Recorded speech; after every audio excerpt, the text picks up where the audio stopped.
but it's oh, the recording Sorry. thing. Yeah, I just started recording. Popped It up made on a you. weird voice to me. But yeah, so hopefully I get to see all your wonderful, beautiful faces today. Yay. And then I'm sure you all have seen Jeff and Liz before, but just to introduce again, they are program directors for civic education at Arizona State University. So yay, we're excited to have you all. So I'll roll it over to you. Yes, hello everyone. So today, and if Jeff, I'm working from the office, so I have two screens. So hopefully Good. I'm like sharing the right thing. Yep, You know looks right how it so far. goes. We're good? Okay. So today we're going to talk about historical narratives and kind of how to teach some of this stuff. And this lesson, I actually created it in 2020. And it was created because there was all of the talk about taking down of statues, right? And it was, there's so much back and forth. And so I created this because we really want our students to be curious, right? We don't want them to just be like, this should be taken down, this shouldn't, really kind of engaging in that. So we're going to look at a specific statue today, but I really do encourage, in the chat, especially locally, Jeff and I are not local. So if there are monuments or symbols, especially within your state that you're like, hey, this would be a really good idea, this is a really good time for us to kind of think about things. Here in Arizona, there are actually a lot of Confederate monuments in our state. Our state is actually is it the westernmost point, Jeff, or the southernmost point of the Civil War? We were not a state yet, as a side note. Picacho Peak. But that's like our small claim to Civil War fame. So there are those Confederate monuments, and it's just really interesting. Jeff, do you know if it's southern or western, or does it I matter? can't say no, I don't. I'm aware of the Picacho Peak history there, but I did not know it had that designation of the furthest point of the Civil War in any way. I was driving down to Tucson one day, and there was a Civil War reenactment on Picacho Peak. So I'm driving down the I-10, and I looked over, and I was like, that is not something that you see every day while you're driving. So did a little looking into it. So that's what we're talking about today. And please, definitely, if you have questions in the chat, Jeff and I want to make sure that we answer them. If you want to unmute, raise your hand, whatever that looks like. We do know that some of you are traveling. We also recognize that some of you are probably just tired. And so if you don't want to have your camera on, we get it. We would love it, though, if you could engage with us in the chat. Okay.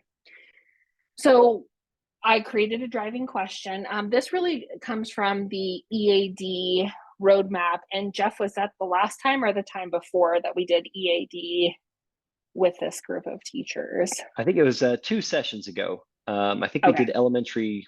Oh, yeah, I think we did elementary literature for the last session, and we did educating American because I got sick.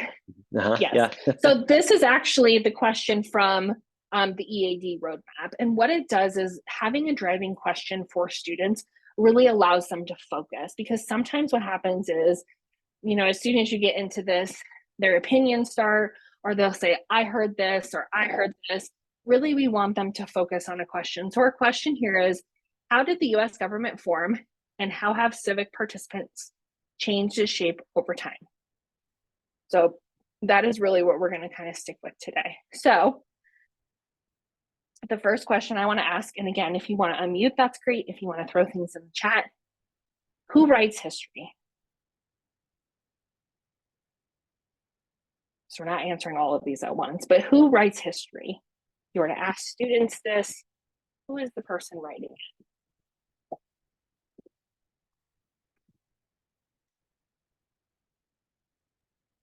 If I may, today it seems to be historians and acknowledged experts. In the past, there was just, I think, a whole lot of oral history and information being passed that way. Yes, awesome, Leah. So historians, and that is, we're going to get down to that. Amy and Kathy said we all do. We all write history. So one of the themes we're going to look at today is justice. And the reason we're looking at justice is, again, we're looking at, some of these monuments that may or may not be something that people want in their community. Is history objective or subjective? Any thoughts on that?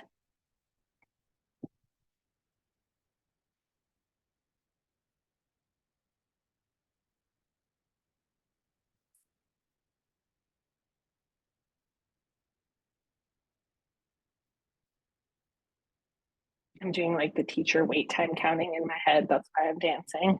Make sure people have time to answer.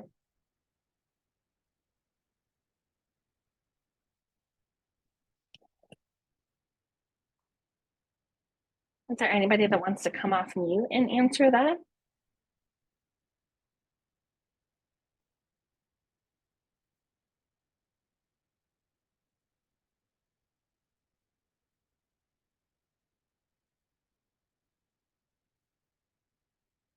A quiet bunch today. Must be the Thursday, free Friday. Yep. Blues.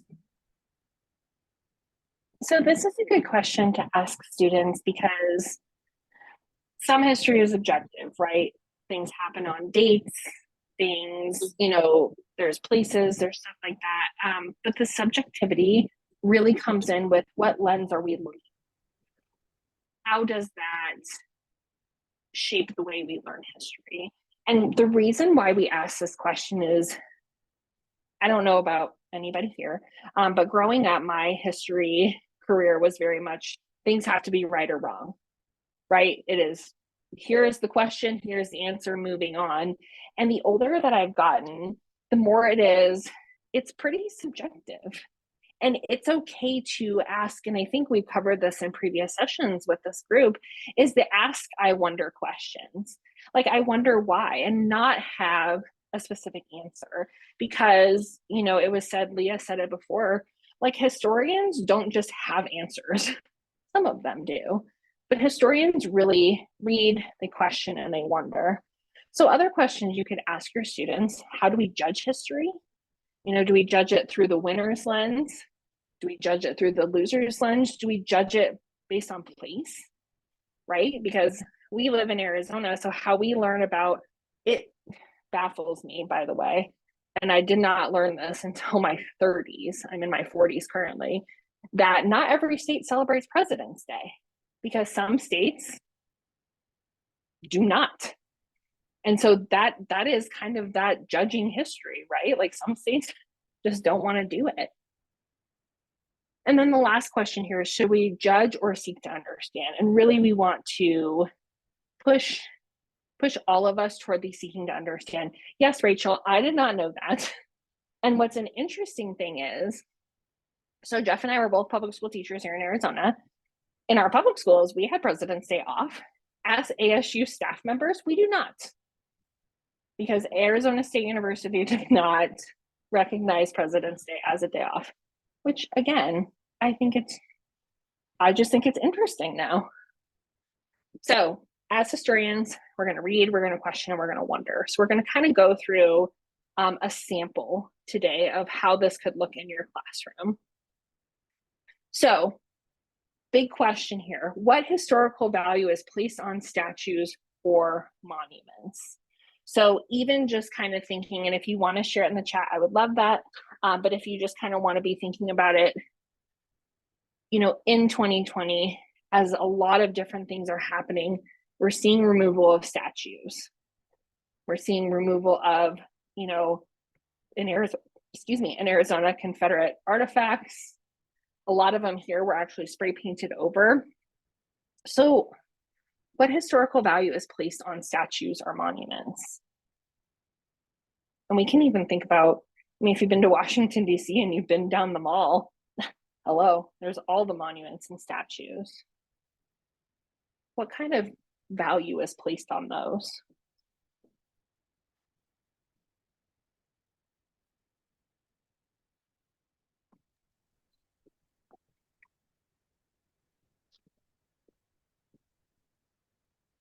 Okay, Rachel, yes, they see it as a celebration of the person. That's a great one. I think of things like the Lincoln Memorial, right? That's a celebration. The Jefferson Memorial. in DC. The FDR Memorial is actually is a really cool thing. But yeah, some people see them as a celebration. Is there anything else?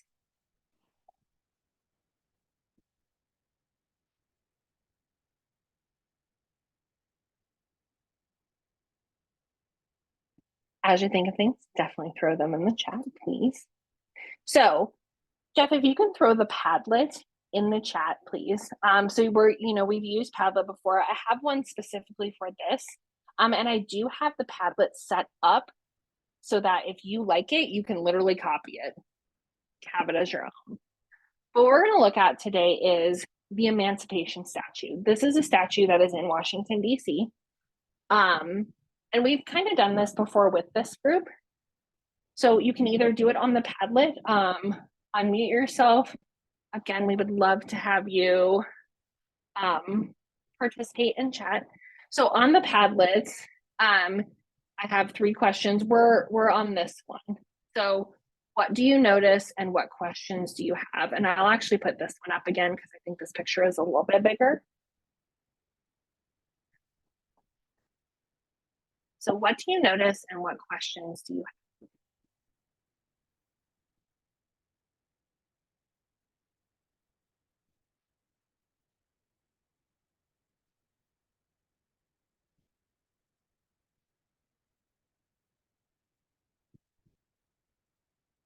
Okay. Jennifer says this person looks chained to Lincoln or near him. And you can kind of see a little bit of the shackles here. Kim, great question. Why is he kneeling? Okay, he looks scared. And none of these are wrong, right? Because we're just noticing things. Think of things your students would ask.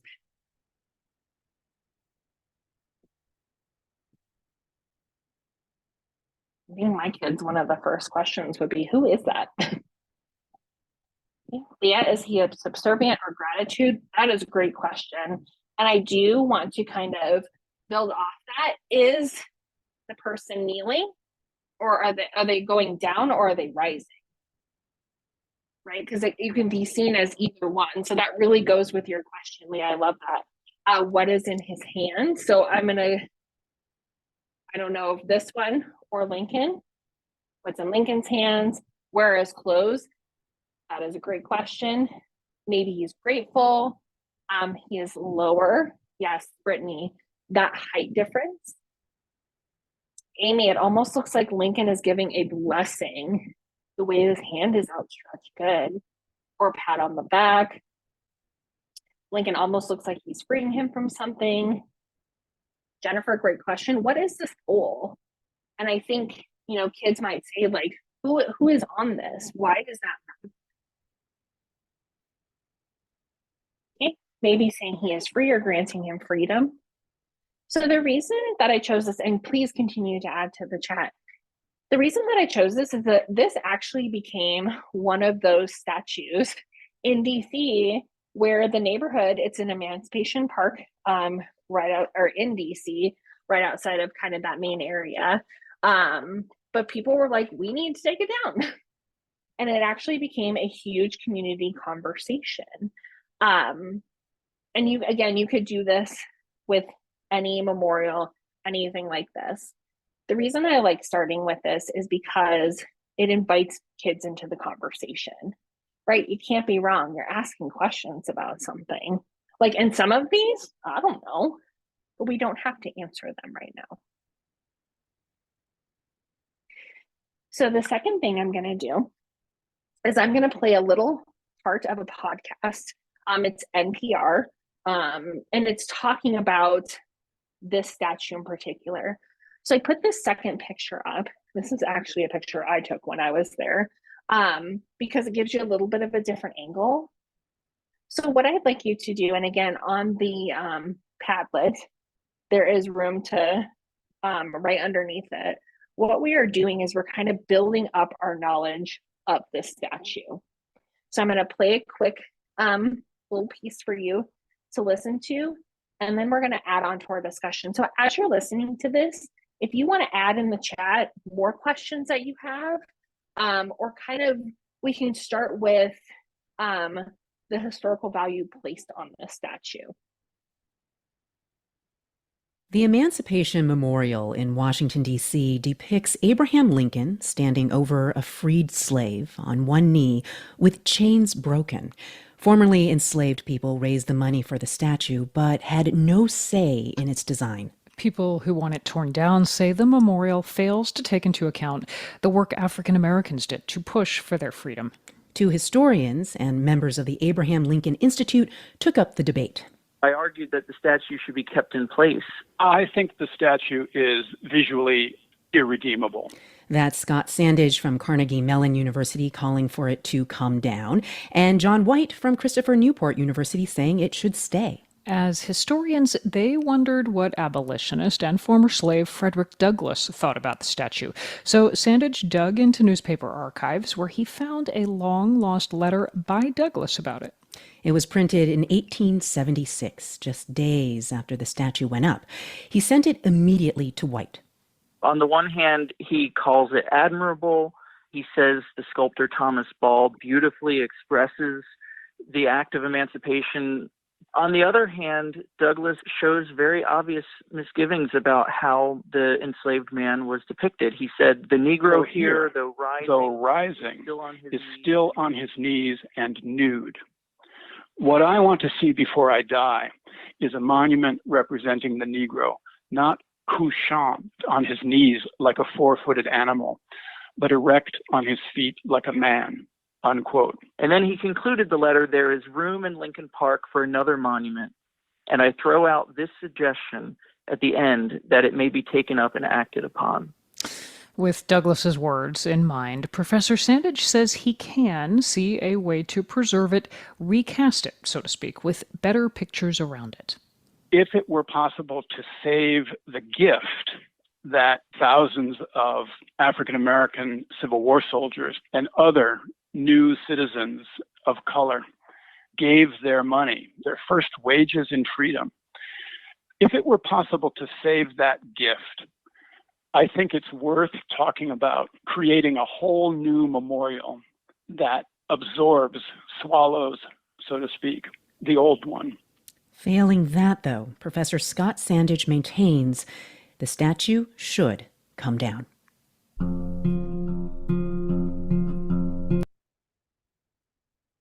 So I'm going to ask a couple questions, again, just based on this, because we're going to continue to get information. So one of the things brought up in this is that the origin of this statue was newly freed persons after the Civil War started to raise money to create the statue. Now they had no say in it and what it was going to look like, but formerly enslaved persons funded this. Does the origin of the statue matter in whether or not it should come down? And again, blow up the chat, please. Because there are some places, especially in Virginia, where statues were put up in the 50s and the 60s during the Civil Rights era, and their origins have a little bit of a different story. They were put there to scare certain segments of people. So should the origins matter on whether or not a statue stays or goes?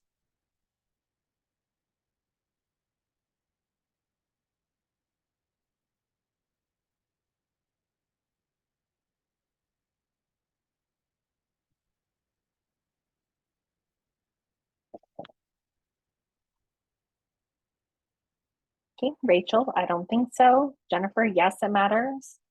Doesn't matter how many monuments or statues removed, history is what it is. Educate and add a new supplement. I love that. Brittany said, I think so. I feel like from looking at the statue, I wouldn't have known where it came from. Kim, again, same thing. Those who did so with hope and optimism. So it's a really interesting origin story. The second question is, the podcast talks about Frederick Douglass, right? And Frederick Douglass is very much I feel, a household name. Our summer program is actually on Lincoln and Douglass this year. Why would it matter what Frederick Douglass has to say about this? So we're thinking of a primary source, right? Why would they bring up Frederick Douglass in this?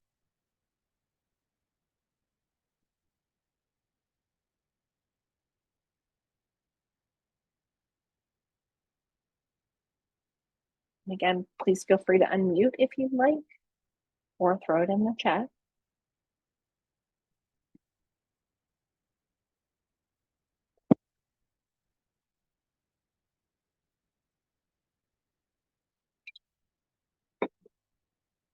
Okay, he has a better perspective. It's valuable.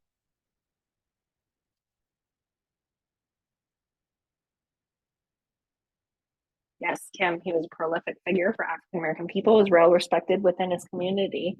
One of the reasons he was well respected is because at a time where many formerly enslaved persons were not literate, because it was against the law to teach them to read or write, Frederick Douglass was. So we don't actually have a whole lot of narratives from the perspective of a formerly enslaved person. So Douglass tends to be the person that people look to. And the fact that they went and found this letter that had not been dug up before is really amazing. Are there any other thoughts on this?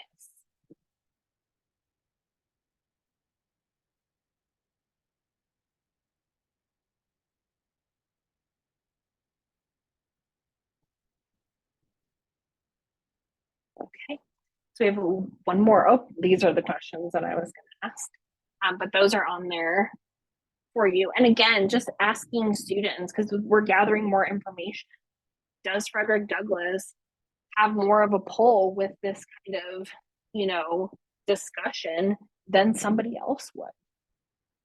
Right? Just having these conversations, and we're not right or wrong.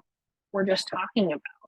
Frederick Douglass is one of the most famous people. He actually had a very interesting and fraught relationship with Abraham Lincoln, and he definitely had good and bad things to say about him. So the last one, this is right here. I'm going to give you 7 minutes. I would love for you to skim it, to kind of read it, and I will leave the questions up for you. There is a cute little QR code here with a dinosaur too, if you need it. That takes you to the Washington Post though, and sometimes the Washington Post lets you read things and sometimes they don't. Jeff, can you pop the Padlet in one more time just in case somebody missed it? But this is the PDF here. So if you want to take a minute, or take 7 minutes, excuse me, to read that, and then I will put the questions back up for you. There's a couple things to consider here. What is the date of the article? What else is happening? What is the source and why does it matter? But we will actually talk about this after you read. So I'll give you 7 minutes.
Oh, one more minute.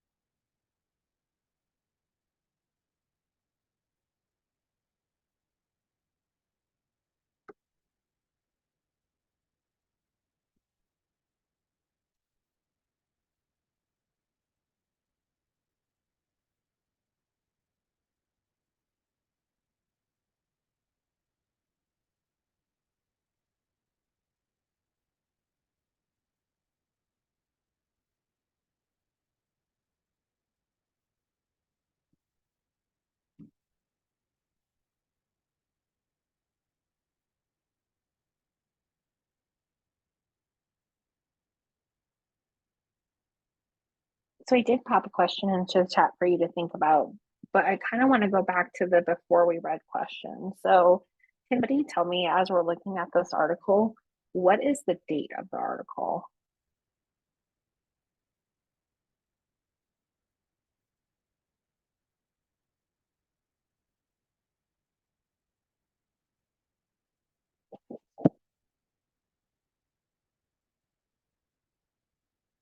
Yes, July 2020. Does anybody remember what was happening in July of 2020?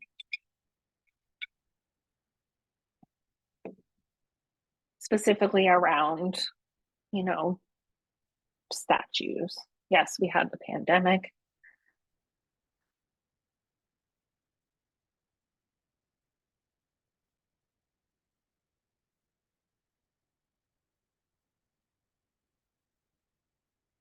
Yes, Kim, Charlottesville statue removal. So this is where we have a lot of the Black Lives Matter movements, a lot of the statue removal.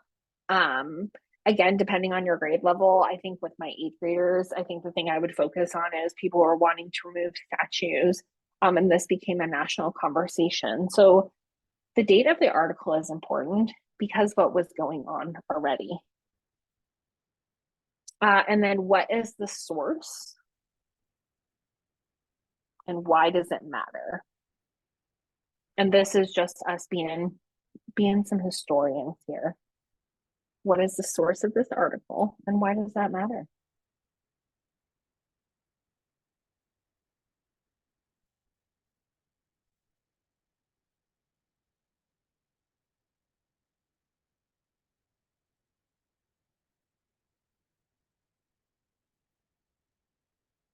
Yes, Washington Post. But why does it matter where it was written, who wrote it?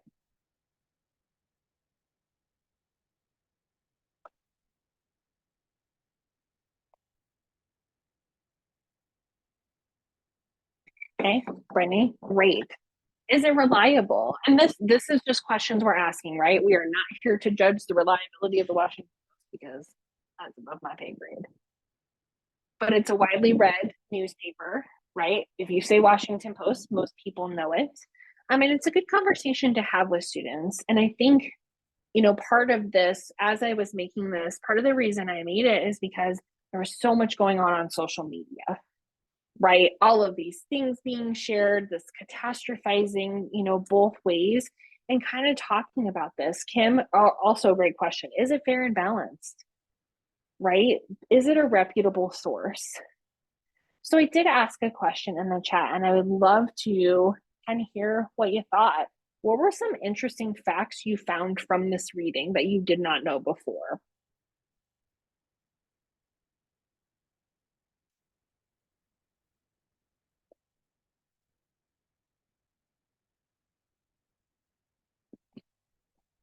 Jeff, I feel like every time we teach this, I learn something new.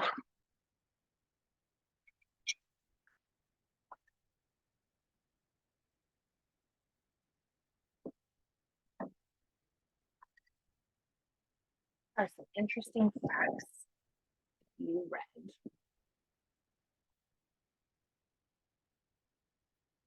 Yes, the bridge story. I thought that was really cool. I think one of the things I thought the first time I read it was wondering how many statues I've seen of people who may not be famous, but if they were actually, after someone, like looking at this statue, I would have never thought to ask, is that an actual person? Or was it just somebody the sculptor had in mind?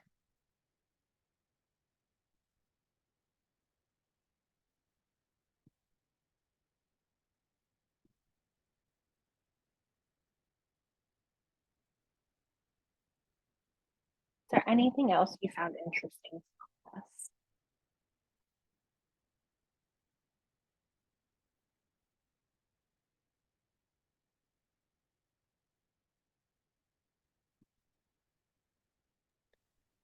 Personally, I'm very fascinated by the dialogue about the extent to which this is a commemoration or celebration of the moment of emancipation and celebrating Lincoln's role in it, versus as opposed to like those who see it as a way of of de-emphasizing the role of formerly enslaved people and bringing about their own emancipation.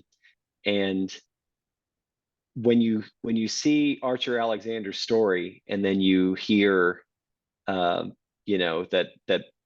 this was a specific request that he should be the subject of the statue, it does change the nature of that dialogue a little bit about like what actually are we commemorating here. I mean, his story is incredible. So yeah. It is really cool too, because, really part of the reason for doing, just looking at the statue, looking at the podcast and doing this is we're gathering more information, and students might change their mind at the end of it. They might still have questions, but the purpose of it is to say, like, historians research and we find more things. Like even the letter and the speech from Frederick Douglass, somebody had to go dig that up in 2020. That had been like lost to history before this. So it's taking things not at face value and wondering and asking questions and reading things and really making sure that what you're reading is reliable, it's up to date, or just kind of knowing, what was going on before that. I am not going to bore you with this video, but this is one I made when I worked with the Bill of Rights Institute. I actually looked at the south mural of the Lincoln Memorial and did a deep dive into it. I have been to the Lincoln Memorial more times than I can count, right? And there's all of the I don't want to call them conspiracy theories, but that he's holding his hands in an A and an L in sign language and ASL because the sculptor's son was deaf, or that Robert E. Lee is on the back of his head, looking toward the Robert E. Lee house. Like there's all of these really fun things. But there are actually murals in it. And I did a deep dive into the murals and why they exist in this one in particular. And it is shared on the handout that we have, so you can watch it at your time. But it was very interesting to see why things were chosen for the Lincoln Memorial. As a side note, going back into the history, all of the people that submitted their ideas for the Lincoln Memorial, I'm really glad we got what we got. I'll just say that. But really starting to look at this. Now, one of the reasons I'm not going to show it is it might not be relevant to your classroom. A lot of the Greco-Roman paintings had nudity in them, and we do talk about it at the beginning of this. One of the reasons we didn't change it is because that was the history. And if you go to the memorial, it is right there. But this is just another example for you if you want to watch it. And if you teach the higher grades, it blends art, it blends social studies, and it really looks at why we commemorate the things we do, why we choose certain paintings, why we choose, even thinking about if you've been to DC, Lincoln Memorial, Lincoln's huge, right? The Jefferson Memorial, it's a statue of Jefferson, but the Washington Memorial is not. It's not of him. So why are these different kind of choices made? And if you are a Hamilton fan, much like I am, the play, not the founding father, Eliza Hamilton is one of the ones responsible for raising money to create the Washington Monument. So that is kind of another example for you. Jeff, did you want to add anything? Yeah, it's an interesting discussion to have with students to explore that question of like why statues and memorials and monuments are made, because they may think that you may have some of them who just say like, well, that's history, right? It's like it just shows us history, and of course you would know, the answer is a little bit more complicated than that. That it's about celebrating a person, celebrating a moment, perhaps commemorating or marking a moment, or even recognizing difficulty or loss of some kind of national tragedy or local tragedy that has occurred. So as you get to that point, when you start to think about like the purpose of an individual monument, it can be a great thing to do as a discussion starter about learning content, to zero in on a monument or statue that's related to the content you want to teach, and asking students what to wonder about it, to explore some questions about it, and to start thinking about like why this commemoration, right? Like what is the purpose of this particular commemoration? Is it to celebrate a particular character trait of somebody that we want to acknowledge is really great? Is it a moment of kind of memorializing a national loss or tragedy in some way, et cetera, et cetera, et cetera? And students will come with some really interesting questions and thoughts if you give them the chance to explore that a little bit. So yeah. So we do have another question. What are some national monuments you can explore in your classroom? And while you think about that, and hopefully put it in the chat, like one of the things that Jeff and I get to do is we get to go to South Dakota and hang out with their teachers. And so I've been doing a deep dive into Mount Rushmore, right? And I feel like this has been a conversation. Like if we had to recreate Mount Rushmore today, would there be different presidents? Why did we choose the presidents we did? There's also, is it Crazy Horse? There's another statue to commemorate. I hope I said that right. I feel like I get like lost in the research and then say the wrong thing. But what are some examples you can use, especially if they're local examples? Because again, Jeff and I are not locals. So if you have an idea, please share it.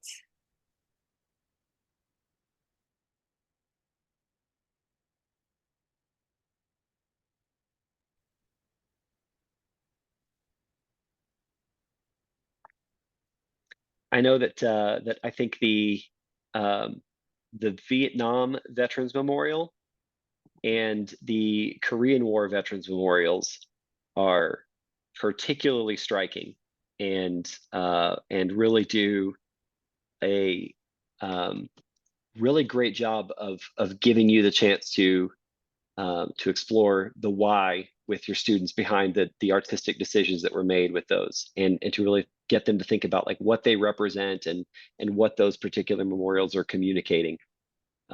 Yeah, I really think those are great discussion starters for classes.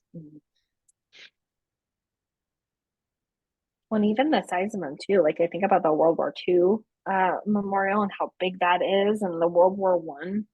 I haven't seen a new one, but Brianna, we're on our way to DC with a group of fifth graders. Yes, Vietnam Wall, Korea, Jefferson, Lincoln, the Martin Luther King one is so amazing. It absolutely took my breath away. And where they have Dr. King standing facing Thomas Jefferson, it's super interesting, not only what they decide to sculpt, but where they decide to put things. The Flight 93 Memorial. Yeah, I have not actually seen the Flight 93 Memorial. I have not visited that place yet. that is. I remember driving through the country because we live in Arizona, but my family's in the Midwest, and we stopped in Oklahoma City because Oklahoma City bombing, I believe I was in high school. But seeing the chairs, like that was really powerful and moving. I'm trying to think if there's any memorials in Arizona. We have some Japanese internment camps in Arizona that have been changed and memorialized. Yeah, the Oklahoma City one, I think one of the striking things was the small chairs for the kids. And that is, I think that can lend itself into talking about, you know, we've talked a lot about memorials like being removed or whatever else, but specifically like the Oklahoma City one was created to make you feel something. So even having those, I have not seen the World Trade Center Memorial. I've seen it on TV, and cannot wait to go see that at some point. It's powerful. It is powerful. I have been to that one. Yeah. Yeah, Bernie, the phone calls anytime. Because in Arizona it's called Patriots Day, right? And we celebrate it. And I would always read the story of the man with the red bandana to my students to really try to humanize the events.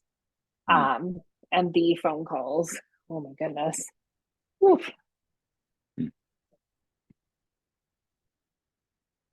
Awesome. So the last question I have here is, what challenges do you foresee in talking about some of this stuff in class? And the purpose of talking about the challenges is to really give us an opportunity as a collective to just have the conversation about it. I know here in Arizona, one of the challenges is the current political climate here, and being very mindful of making sure that the memorials, the symbols that we're talking about are in our state standards, and something that, you know, is required by state law for them to learn. Because I know the high school I taught at was very politically divided, so we chose very carefully the things that we had a discussion about as to not other any of our students. So what challenges do you foresee in doing any of these in your classrooms or at your schools?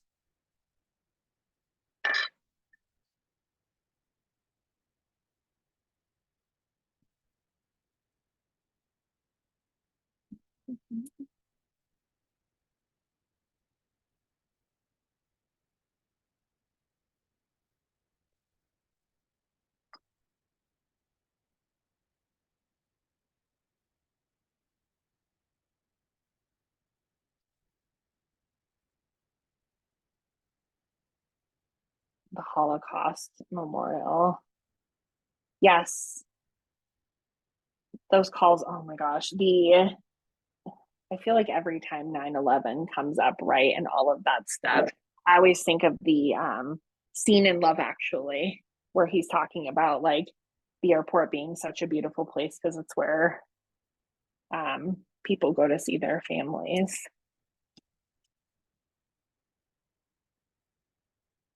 As you think of challenges, you can go ahead and throw them in the chat. Jeff, did you want to talk about the handout or any additional resources? Yeah, for sure.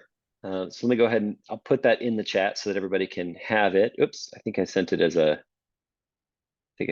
wrong, I think I sent it to the everyone group. Let me try that again.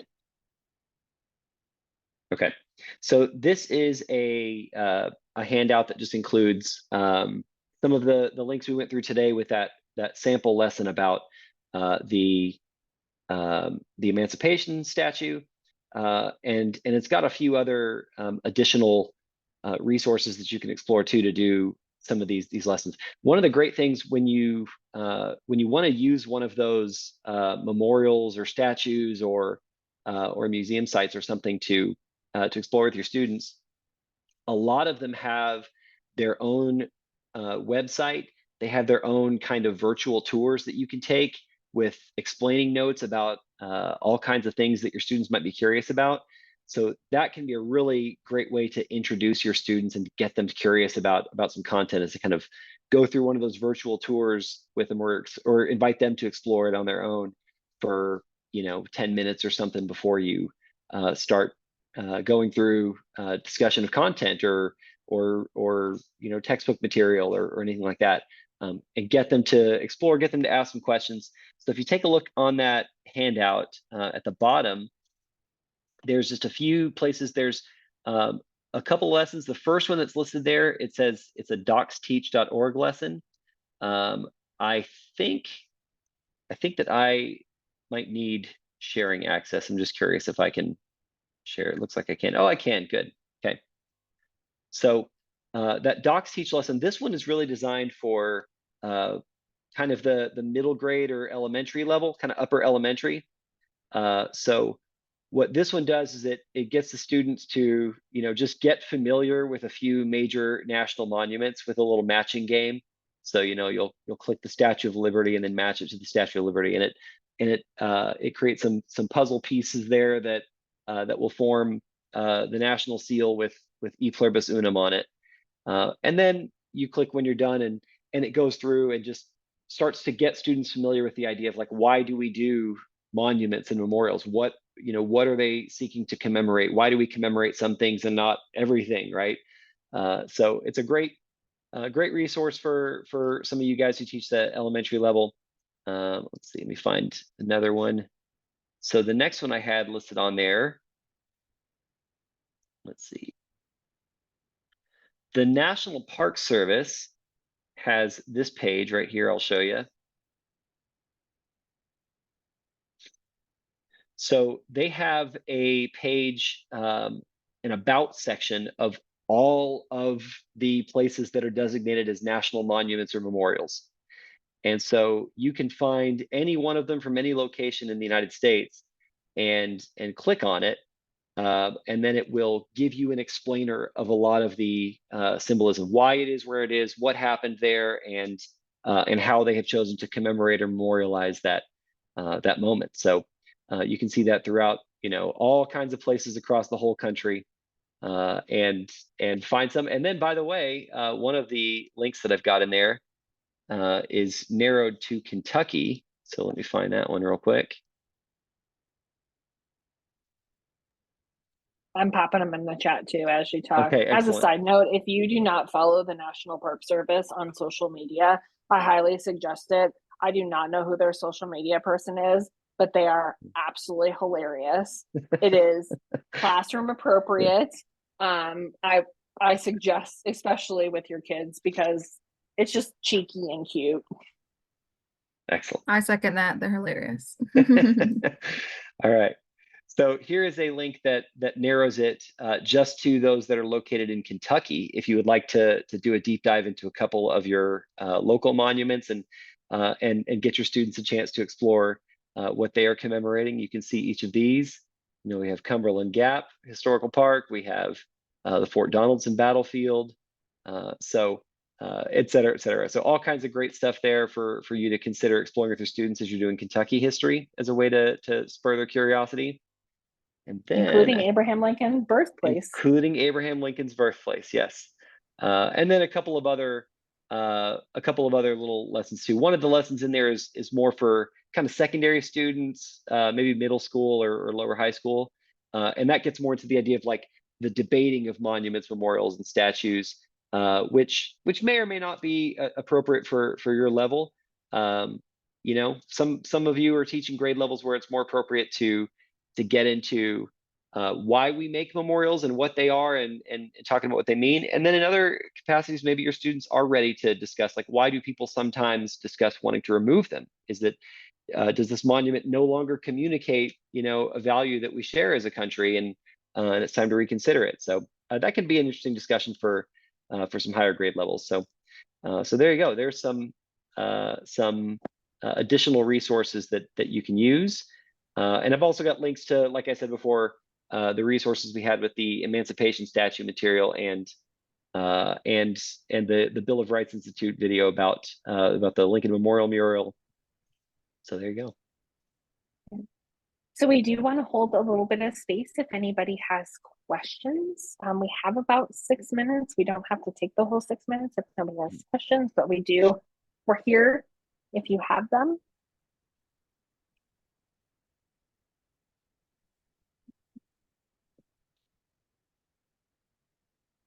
These teachers need a spring break. That's what it is. Everybody needs to go on spring break.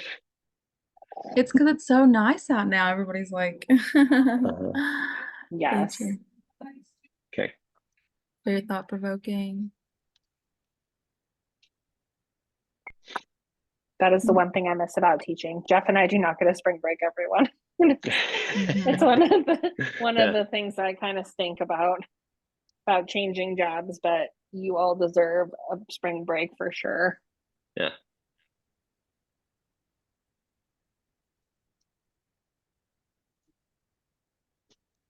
Awesome. Anybody has any questions, feel free to put in the chat. But thank you, Liz and Jeff. It's very nice meeting you all as well. Nice to meet you. Thank You you. too, thank we you. love doing these with these teachers. So thank you all for Yeah. coming. And I grabbed all those links that were sent, and I'll send them on to Wendy and Jamie, you guys. So they'll end up somewhere. You'll see them. Excellent. Yeah. They should all be contained for the most part. I think they're all contained on Yes. that one PDF handout. So that should be Okay, cool. that should be enough. But Awesome. Thank you all. I appreciate yeah, it. and then once again, for- if you want to do that activity with your students, feel free to, as Liz said, copy that Padlet and just reuse it as your own. So Please do. Awesome.